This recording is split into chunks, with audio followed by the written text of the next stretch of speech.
Welcome to the first episode of Connect First, a podcast that gets after leadership and its core.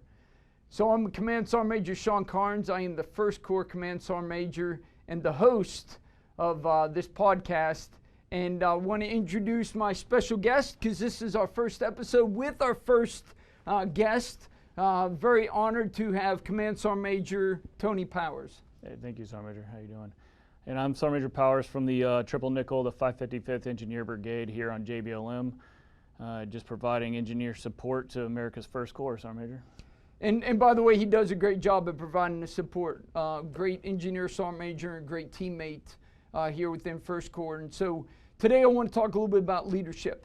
And you've heard me say plenty of time, leadership, my definition of leadership is a relationship built on inspiration, trust, and serving and caring for others. So I kind of want to talk about the relationship and the trust piece of that. And then from my experience is, it's building that relationship. Because if you build a relationship with somebody, you'll get that trust, you'll get that inspiration from that. You get commitment, you get buy-in. I mean, there's a lot of great empowering words right there, right? So, building that relationship with your soldiers, building that relationship with your leaders, personally and professionally. Now, some people will say, well, personally, no, I don't mean going to clubs with your soldiers, right? That's not what I'm looking at. But, you can have a 5-minute conversation with somebody to help start building that relationship and get to know them personally and professionally both to help them out. And that starts that, building that trust with that soldier, with that leader to help them out. So, a little bit of your experience on, building relationships that helps you build trust within your organization. Well, so Major, you've heard me talk about it quite a bit in the multiple engagements we've had throughout the little bit of time I've been here within the Corps, but I think it begins with that initial contact with the soldier from the leader. And I believe that it's sponsorship. Just me coming here to JBLM, the Sergeant Major Plummer, the Sergeant Major I replaced here in the Triple Nickel, he received me. And the way he did it, now I have a relationship with him and I can talk to him about anything. The same with my commander. He reached out to me as soon as he found out I was coming. And as a leader now, I have the ability to communicate with my commander on a personal and professional level. And I think that exists all the way down to our team levels for our soldiers. So if a young sergeant has a new soldier coming in, they reach out early and often and say, hey, how you doing? And they get to know them as a person and as a soldier. Oh, man. And you say a very good point word there is first contact, right? That's right. So it might just not be sponsorship, but even, like when I go down into motor pools, right? I go down there and, I have this little Ranger chair. So I'll go and sit it down, and I'll sit down and just talk to the soldiers. Absolutely. So that could be first contact too, right? That's right. And they say, having them hard conversations. I just say, have a conversation with them, right? I mean, just talk to them. Because once you're authentic with them, then they start opening up to you, and you have a conversation. And by the way, when you're having a conversation, guess what? You're developing them, and they're developing you. Oh, absolutely. And understanding about your organization, right? Yeah, Sergeant Major, I think your point about, the fact that you said your Ranger chair, you're relaxing the environment as a leader. So you're not standing at a arms crossed or, very leader-like stance and making yourself approachable, which is key, right? And it's inviting the conversation from the soldier. A lot of times we as leaders, we get into the mode where we're talking at people instead of talking to people. And I think your point is very valid, Sergeant Major. Yeah, so, and the reason I sit down, so I'm not at that authoritarian, right, posture. Absolutely. I'm sitting down, I'm getting down at their level and sure. relaxing with them and talking to them, having that conversation. Because you're exactly right. We'll want to come from that authority position. Instead, how about just coming from a position? They know you're the Command Sergeant Major. Absolutely. They know you're a sergeant. They know you're a staff sergeant, right? Just having a conversation with them, because that's what you want to get. You want to be authentic to them to make them feel comfortable to open up to you. So guess what? They drop the defenses because now they're being, you're being authentic and getting them comfortable with you, and they're going to open up and give you information that you want to be able to talk about and discuss with them. Yeah, absolutely. And I found that, once you've got that environment set, Sergeant Major, it's really about asking questions from the leader's point of view as opposed to talking. So you find a lot by just saying, well, so tell me about your family. Okay, well, you said, you know, you have a girlfriend, tell me about her. Or you have a boyfriend or a husband, a wife, or whatever it is. How's mom? How's dad? So you establish the relationship through questioning, and then you can go into your career stuff, right? So before you did this, you did X, Y, and Z. You were an operator for this piece of equipment or this weapon system or whatever it is. And then you'll learn more about that soldier and just asking the questions in that relaxed environment. The soldier will typically loosen up just by talking. And then you can come out with the direction you're trying to take the conversation. Nope, agree. Especially with the family.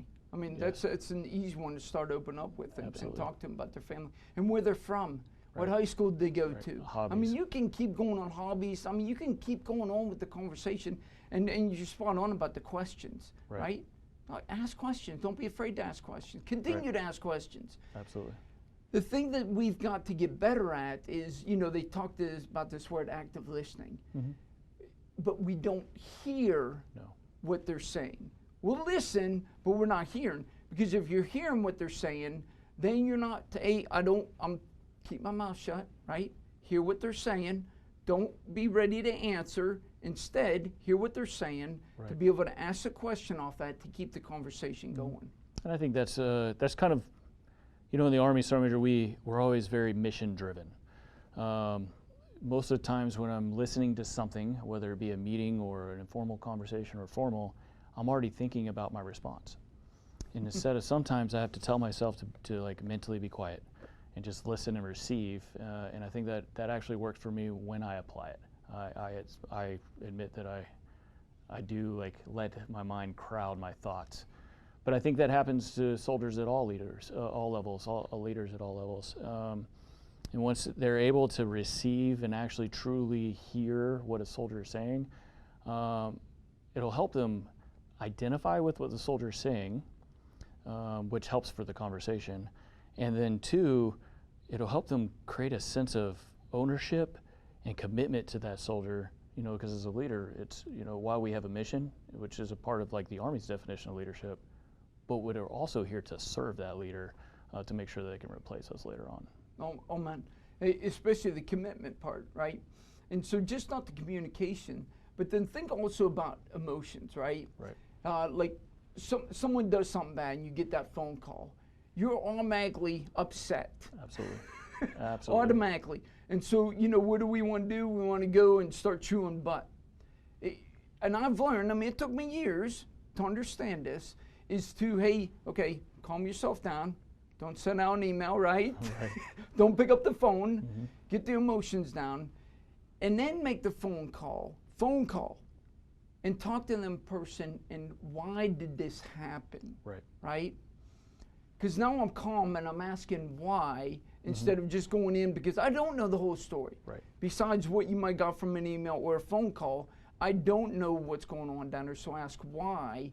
Start a conversation with them to understand them, to figure out what's going on so you can help the situation instead of hinder the situation. Yeah, so I've actually learned that lesson the hard way. There's been multiple times where I just really kind of started digging into a soldier because of facts that I thought I knew. And then when you start having the discussion, you realize that you were incorrect. So you have to, as a leader, you have to create that environment to where you can have the discussion. And it's better to have the discussion before you lose your cool. And then find out well, there was no reason to lose their cool. It's not helpful anyways. And then two, you can actually, like you said, affect the situation. And a lot of times, it's not as bad as it may seem in the first place. Oh, you're exactly right. And I learned that, you know, where I started really learning when I was a platoon sergeant, and I had 4 strong squad leaders.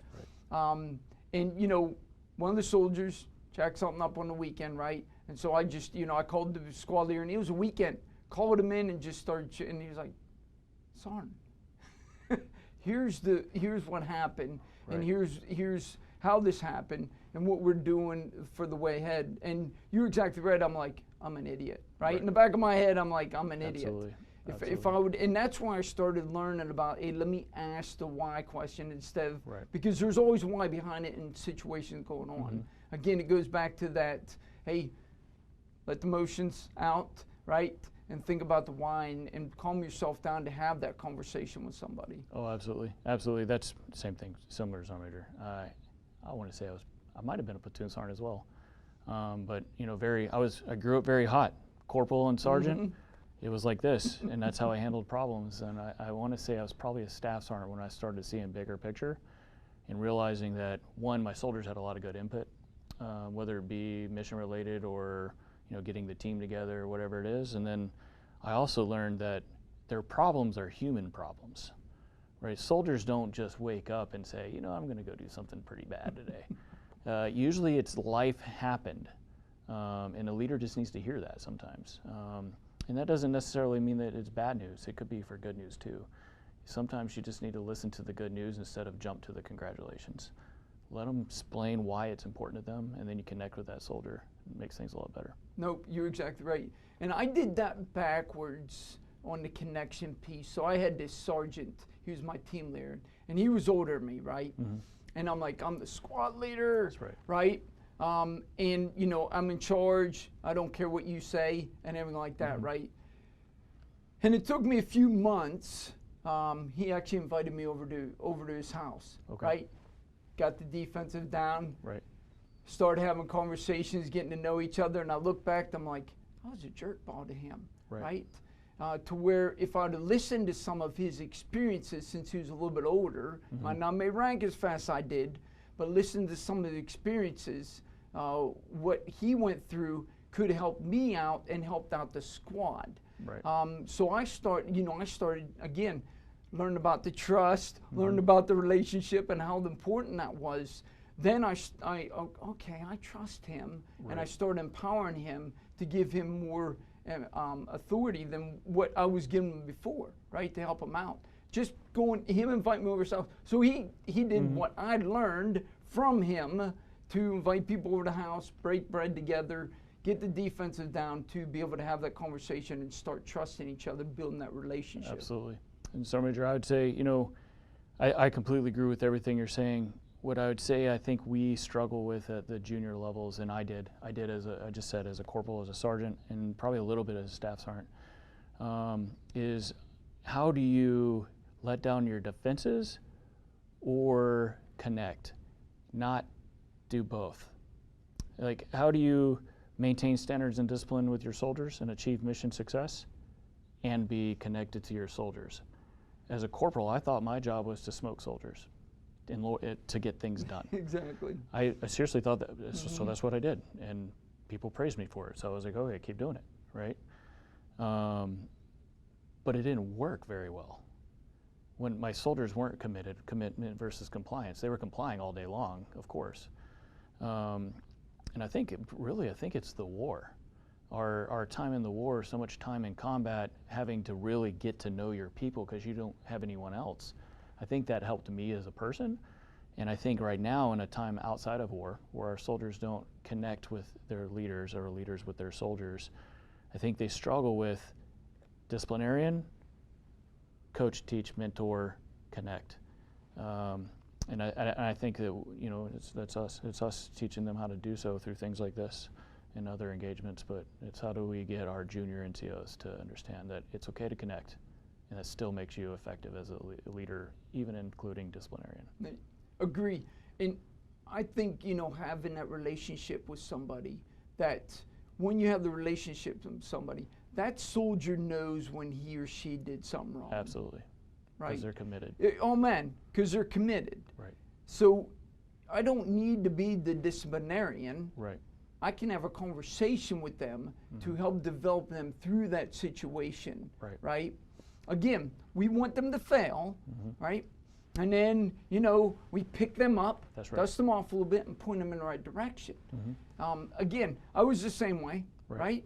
Where I thought yelling, I was a yeller. Right. Because that's what everyone else did. That's right. And so I would say, hey, they're successful. Obviously, this is success. Again, it took me into about a platoon sergeant to understand that that wasn't the right way to do stuff, to have a conversation with somebody and caring for them. No matter if they do something wrong, whatever it is, we still have to help him or her through that situation so they get UCMJ action. Right. Okay, now we have to still care for that soldier or leader, right?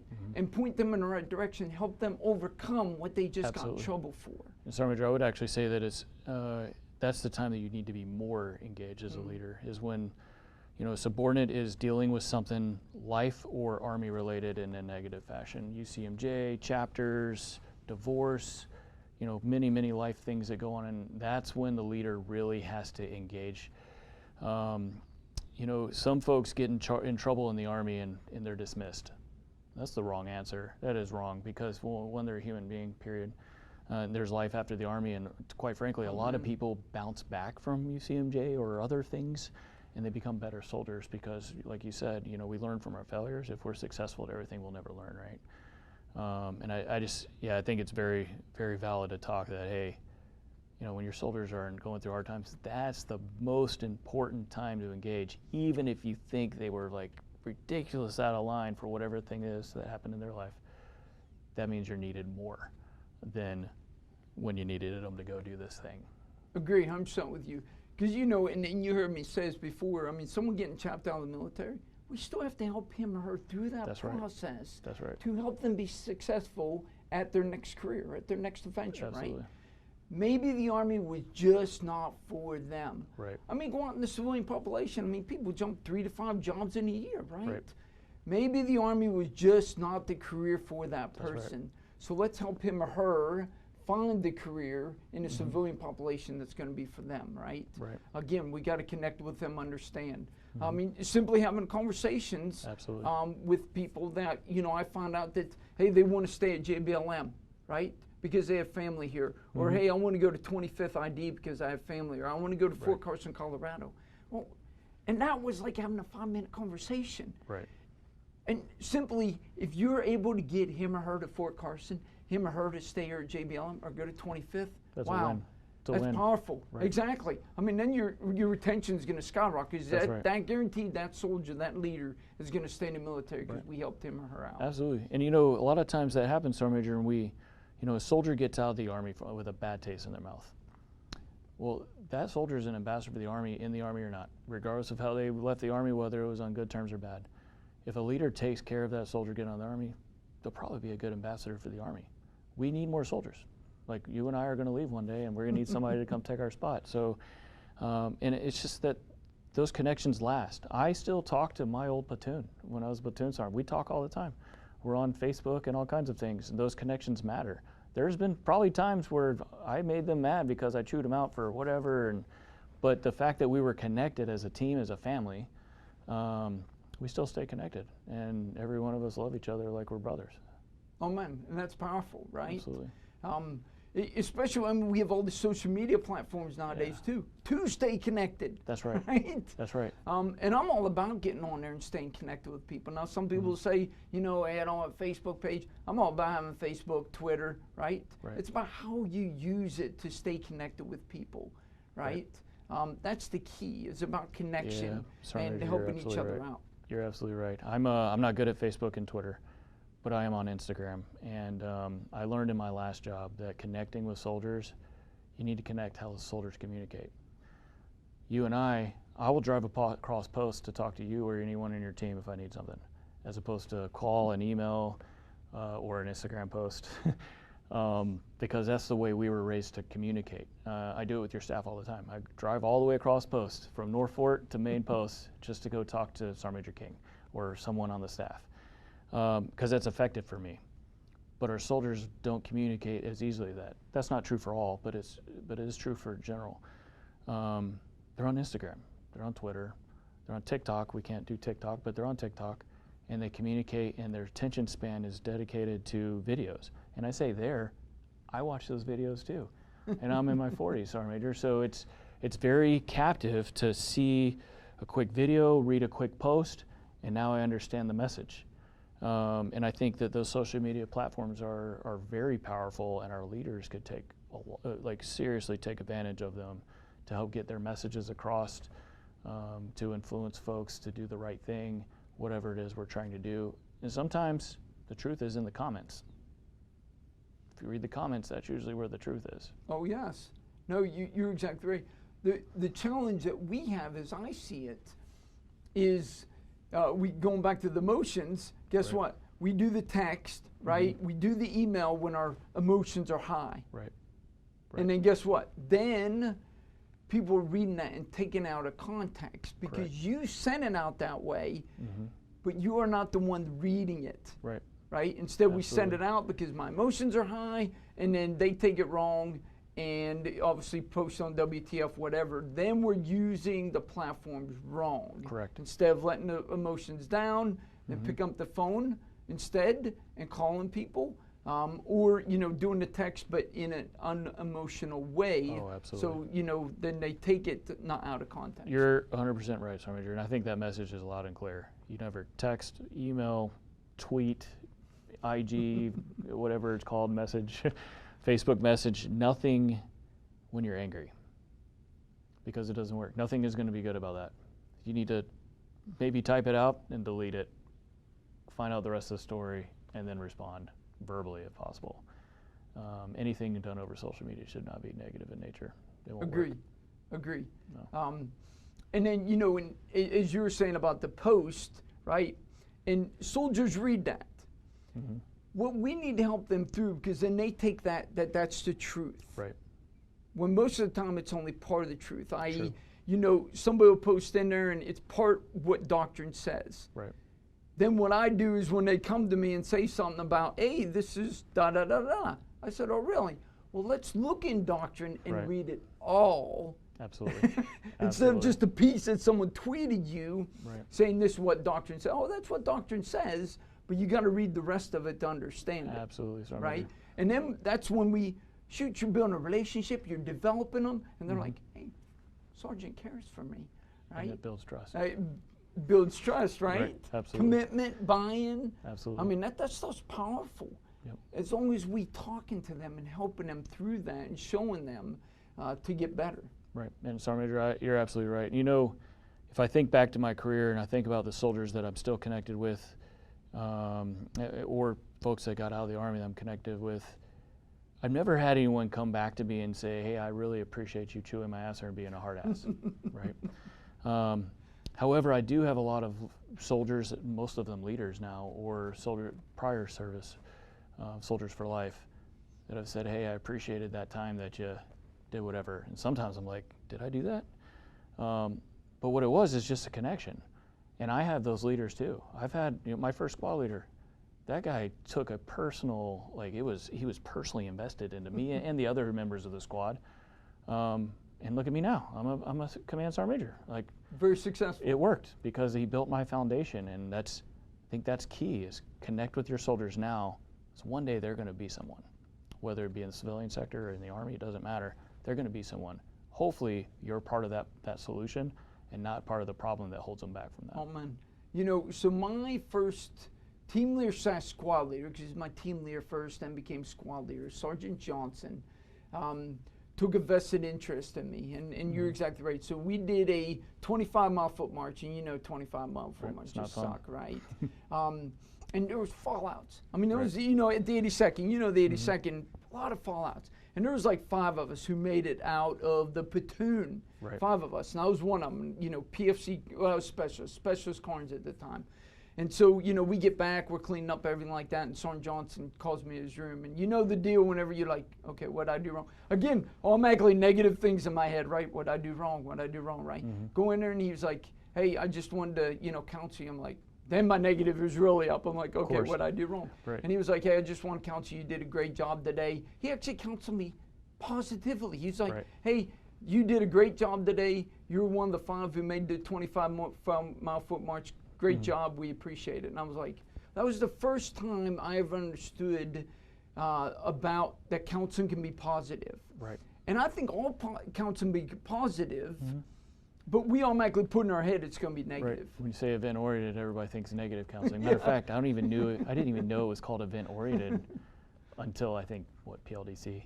But I was like, negative counseling, negative. No, it's event-oriented counseling because there's a plan to help it become a positive solution, right? And Sergeant Major, you talk about your first leader and how he impacted you. Mine was Sergeant First Class Paul Ray Smith, at the time Staff Sergeant. There was times where Private Powers didn't show up on time to PT, So I was late all the time. It's a surprise I'm still in the Army. But anyways, he would dust me off. But afterwards, he would sit me down and talk about, why am I late? It came to it was not why am I late, like give me excuses. Like, are you going to bed on time? Are you getting enough sleep? Are you eating healthy? Are you waking up? Like, what's your method of waking up? And then he literally helped me figure out how to get to bed at a decent hour, wake up at I was a dumb private that didn't know, right? At least that's the way I felt. But the fact that he sat down and talked to me through it, yes, he did dust me off. I was doing iron mics and all kinds of crazy stuff, and I'm aggravated too, But he set me down, this guy that I looked up to for everything, because he was just, in my eyes, he was great at everything. He set me down and talked to me about it. After he got done, dusting me off, I thought the whole day was ruined at that point. No. He set me down and he developed me.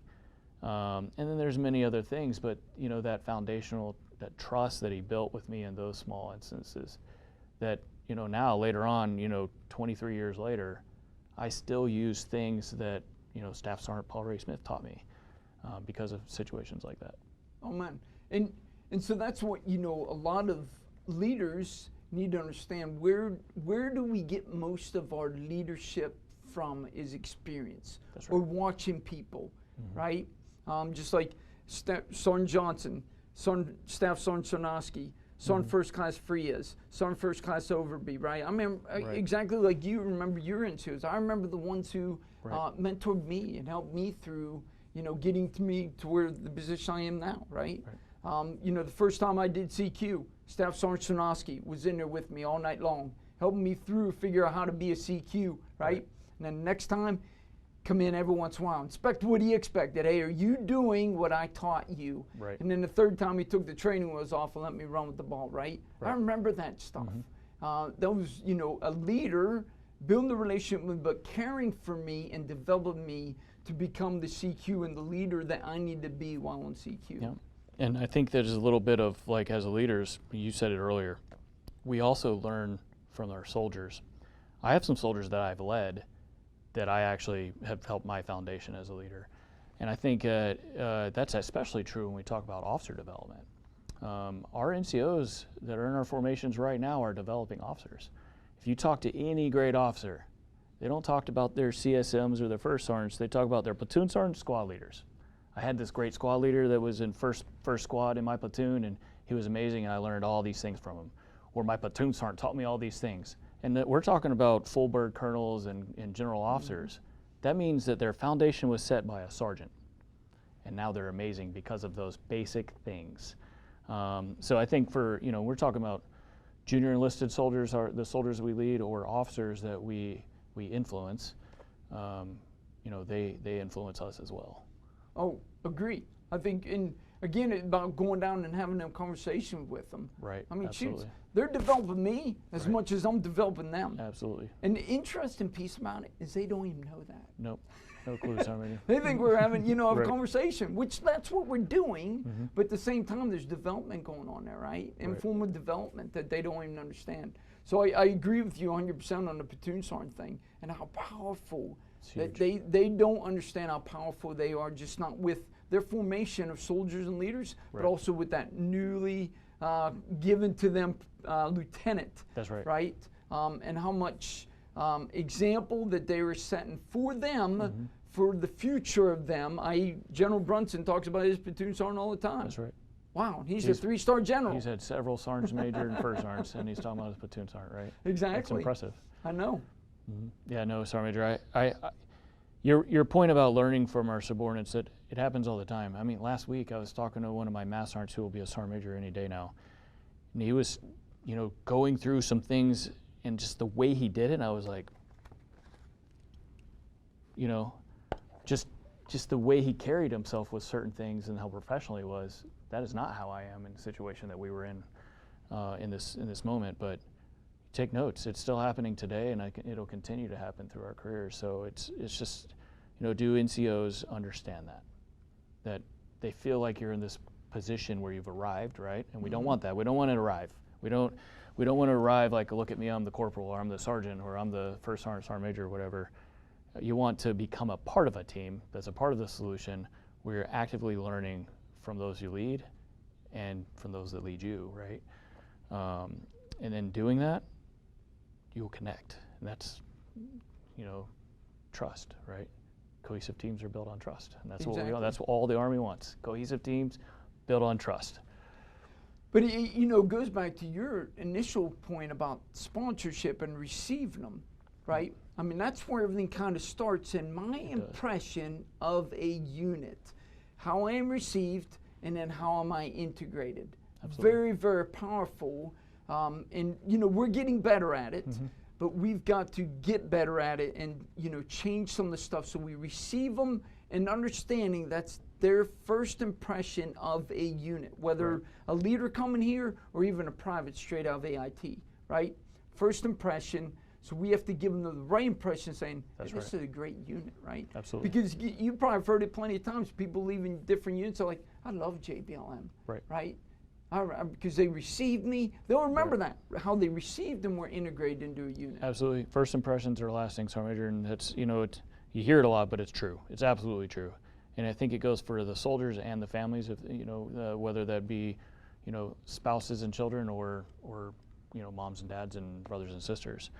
When a soldier is received properly, whether it be initial contact through sponsorship on the phone or an email or some sort of video means, whatever, that's great.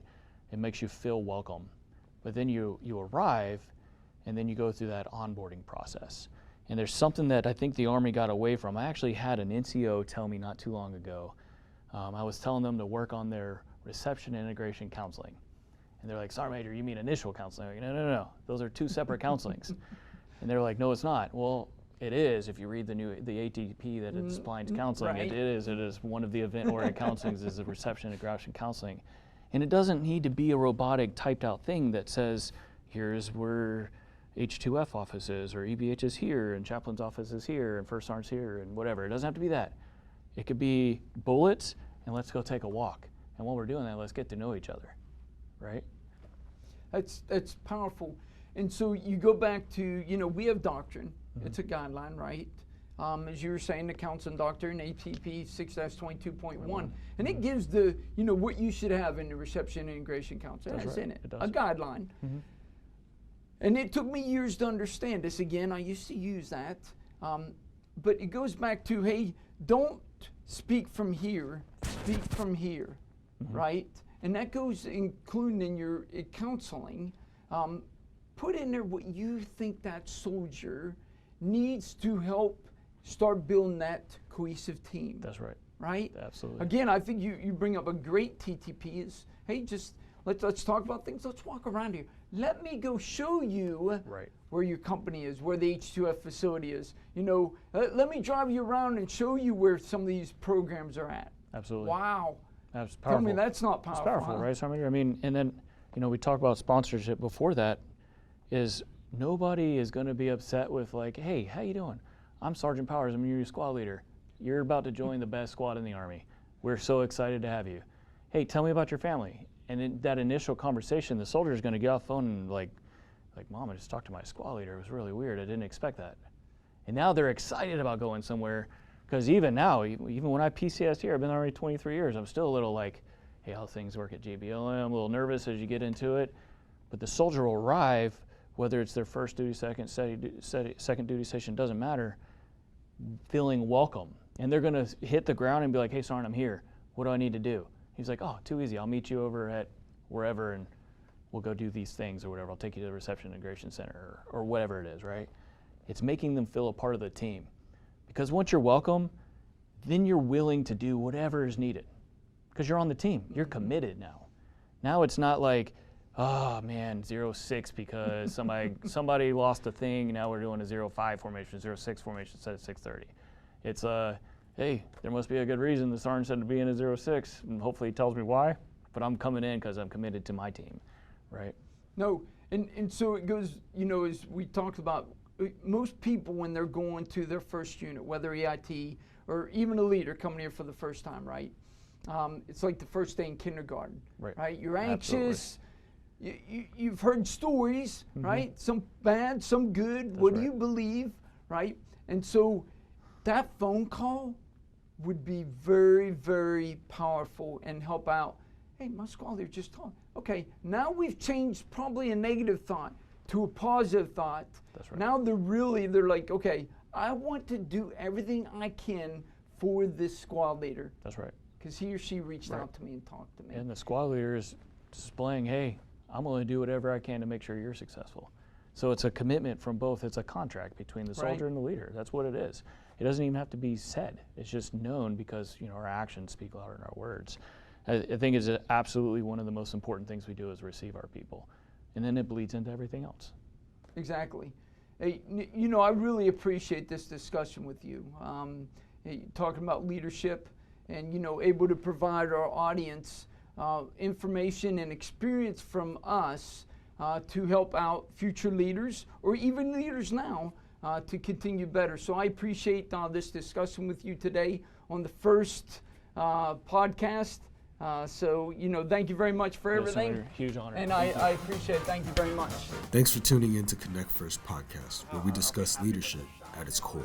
You can find Connect First on all your major podcast streaming platforms. Follow First Corps on Facebook, Twitter, and Instagram for information on upcoming episodes, as well as all things First Corps. Rate, review, and subscribe to us on YouTube and click that notification bell so you'll know exactly when we drop a new episode. Till next time.